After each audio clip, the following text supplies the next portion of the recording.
Kalau Pak Bupati melihat kira-kira apa problem atau di mana masalah kemarin laporannya Aceh termiskin kedua di Sumatera ini.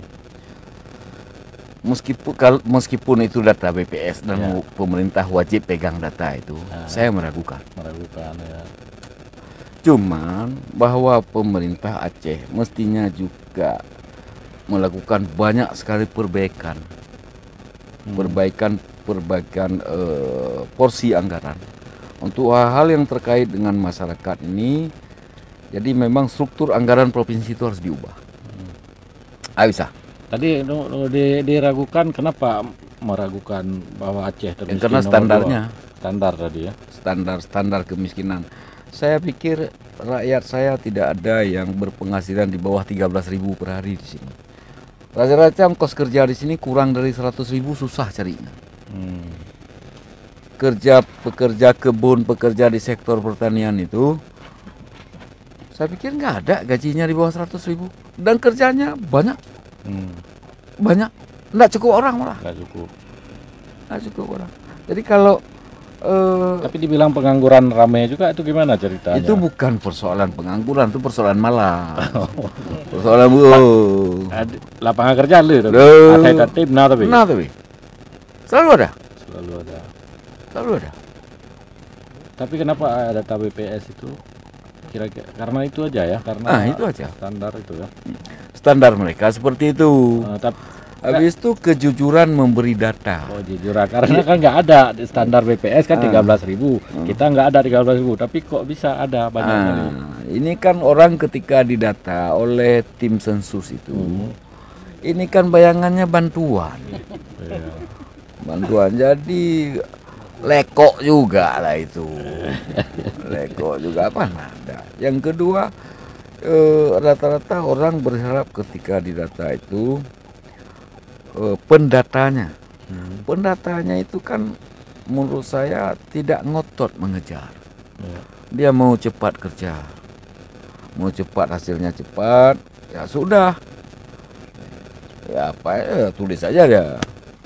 Jadi sebetulnya metode itu masih bisa diperdebatkan, meskipun produk dari pekerjaan survei itu harus menjadi pegangan pemerintah. Sebagai perbandingan oke, tapi kalau iya kali menurut saya sih enggak lah.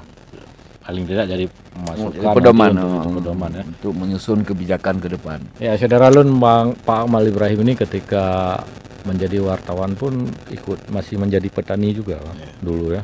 Memang berbasisnya petani sampai jadi bupati ya petani. Kita jumpa di sini ya di areal pertanian, kebetulan arealnya beliau mau dibangun jadi pesantren di sini nanti, Banu Ibrahim.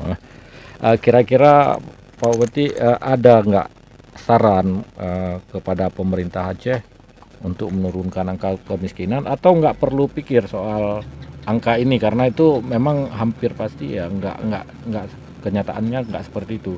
Tapi mungkin yang akan diturunkan bagaimana strateginya ke depan untuk pertama harus diingat dulu. Menolong orang miskin, membantu kaum miskin ini adalah kewajiban syar'i. Setiap pemimpin. Semua muslim. Tapi pemimpin diminta pertanggungjawaban lebih. Ya. Berat sekali. Minta lebih. Jadi orang yang melakukan ibadah lain, yang puasa, sholat, sedekah, tanpa peduli, tanpa membantu orang miskin, itu Allah mencapnya sebagai pendusta. Sedekahnya tuh dusta. Sholatnya tuh dusta. Dusta itu. Itu jelas sekali dalam surat Al-Ma'un. Jadi hati-hati. Jadi dalam kebijakan ini akan banyak pemimpin nanti yang terancam neraka. Nah, jalannya mudah seperti saya katakan tuh, struktur anggaran itu diubah. Struktur anggaran diubah. Itu aja. Mana sektor yang paling banyak digeluti rakyat itu prioritaskan. Kira-kira mungkin jelasnya anggaran yang mana ini yang harus diubah? APBA lah. APBA untuk ke mana sektornya yang diprioritaskan? Pertama yang paling banyak menyerap orang tuh pertanian. Mungkin ada fokus pertaniannya ke mana atau seluruhnya? Semua sektor pertanian itu menguntungkan. semua menguntungkan. Pertanian, kelautan, perikanan, Ya. Industri kecil, pariwisata, infrastruktur. Ya. Ini sebetulnya sebagian sudah betul, cuman porsi anggarannya masih tidak adil. Sektor pertanian digeluti oleh misalnya 40% penduduk Aceh, tapi anggarannya kurang dari 5%. Ini contoh-contohnya. Ya. Ini contoh-contohnya. Jadi kalau ini dilakukan, tumpuan saya dari bupati periode pertama sampai bupati sekarang, sektor yang paling menyerap anggaran, yang paling banyak menyerap anggaran itu ya pertanian. Paling banyak. Kalau misalnya yang kemarin tuh buka jalan ke apa yang Bagus sekali, itulah bagus ya. pembangunan infrastruktur. Itu akan sangat berpengaruh kepada distribusi bahan, pada kecepatan dan kemudahan orang berusaha di sektor pertanian segala macam. Bagus sekali. Multi years yang ribut-ributkan Iya, orang yang tuh, ribut-ribut lah itu. tuh kan nggak sama tumpuk ya tuh. Sebenarnya bagus itu. bagus Itu yang sekali. berpihak ya. Iya, jelas itu. Tadi lalu kemarin Pak Amal kami baca itu sampai katanya mau sujud syukur ketika ada jembatan apa namanya Kurung Teguh. Krung Teguh itu ya Pak. Kemudian kami tanya itu ternyata katanya sih itu jembatannya ke area pertanian bukan di Medan apa Banda Bukan di Aceh, perkotaan. ke Medan ke sana. Apa pentingnya ya gitu Bang? Sebenarnya nggak semua nggak beramai orang nih yang pakai. Apakah memang ramai penduduk di sana? Sampai Ribuan menangis orang seperti setiap hari melewati jembatan itu, naik rakit. Saya harus memilih, misalnya ada laporan pembangunan ulang, ada laporan masjid belum siap atau bocor, ada laporan rakyat miskin tidak punya jalan mengangkut hasilnya. Sebagai pemimpin, saya bantu siapa dulu? itu yang jalan miskin ya. Bantu orang Secara syariat, miskin. Syariat. secara agama, dan secara negara, saya harus bantu orang miskin dulu. Bangun masjid itu nggak wajib dalam agama, tapi pahalanya besar sekali. Bantu orang miskin itu wajib mutlak. Bangun masjid nggak boleh zakat, bantu orang miskin boleh zakat. Boleh. Ya Memang memang. prioritas mereka, apa boleh buat? Ya itu ya sederhananya kan seperti itu. Seperti itu, Ya. Jadi memang itu berapa lama sudah jembatan itu 8 tahun. Krung Teguh itu? 8 tahun itu terbengkalai, tidak bisa dibikin, gagal dibangun, anggaran sudah berkali-kali, pening saya. Saya mohon ampun kepada Allah karena jembatan itu terus gagal. Kenapa? Maka saya ngotot sekali itu harus selesai. Nggak boleh nggak selesai. Itu yang diangkut apa saja hasil dari sana? 99% sawit. Rata-rata sekitar 1.500 ton per hari. Bayangkan kalau harus menyeberang rakit. Bayangkan dia harus kalau mutar berapa ratus truk per hari. Dan sawit di Abia hati-hati, jangan disamakan dengan sawit daerah lain. Sawit di Abia ini 90% sawit rakyat, bukan perusahaan. Nah, milik pribadi masyarakat. Kalau misal selain ini kan sawit ya, di Abia yang pertanian yang paling utama sawit atau apa? Ada sawit, ada pangan, ada lengkap. Apa? Sampai jengkol pun, jengkol unggul nasional Di sini ya. Ada namanya jengkol. Jengkol Abia. Jengkol. Jengkol Abia ini disertifikatkan namanya jengkol Abia oleh Menteri Pertanian. Sudah. Dan sertifikasi kemarin ya. diserahkan oleh gubernur ke saya sertifikat. Dan itulah jengkol yang paling unggul di Indonesia dengan kapasitas produksi yang sangat besar, beberapa kali lipat dari jengkol di luar. Kemudian dari rasa paling enak. Makanya di sini harga jengkol jauh lebih mahal dibanding harga jengkol tempat lain. Seperti panen kemarin, jengkol Aceh Utara itu dibeli 6.000 per kilo. Jengkol di sini dibeli 12.000. 2 kali lipat. Itu kemana? Dibawa kemana ya? Sampai ke Jakarta. Jakarta. Malah Sumbar kemarin sudah mau ekspor jengkol. banyak yang sukses karena jengkol. Banyak. Dan jengkol itu hasil perkebunan yang paling tinggi. Bisa ratusan juta per hektar. Sekarang tetap ini juga berjalan jengkol Berjalan. atau musiman dia? Jangan-jangan ini Musiman. Musiman panen 2 kali setahun, tapi dalam antara 2 kali panen itu selalu ada buahnya. Menurut bahasa Aceh bohlam bohlam kle. Enggak, maksud saya artinya misalnya musim kayak musim giok tuh, batu giok habis itu hilang. Oh, enggak. kalau Ini jengkol. kan sektor konsumsi. Kalau orang masih ada mulut ya masih makan. Tapi di Aceh jarang nih makan jengkol mungkin ya. Jarang. Tapi kalau di Jawa itu kan tradisi. Kalau makan di Betawi, kalau nggak ada jengkol itu, kalau pestanya nggak ada jengkol udah nggak enak. Sunda, lalap, Sunda. Itu di Jawa jengkol itu mahal, lebih mahal dari harga daging kok. Bukan Aceh sekarang sudah mulai kan. Sudah. Pesta-pesta sekarang mulai. Orang makan jengkol udah banyak. Tapi kalau nanti semua tanam jengkol nanti turun harganya. Ekspor lah. Ekspor. Jepang pesan semua besar. Baik ya, hana lagu nung. Pulayu.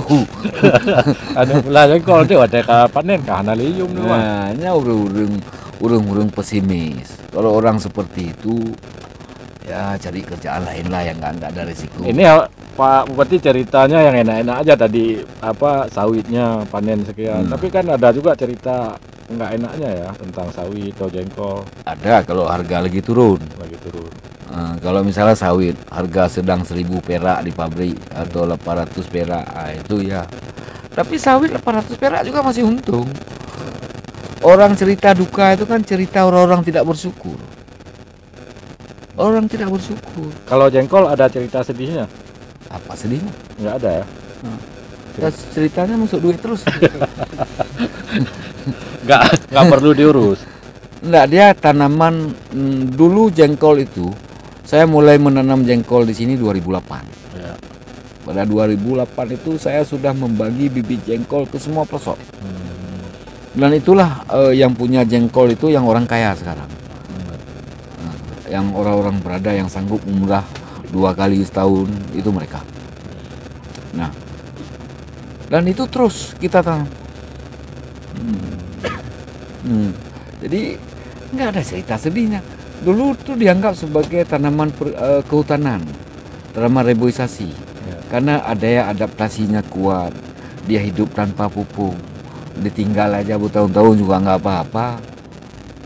Apalagi kalau diurus, mudah sekali.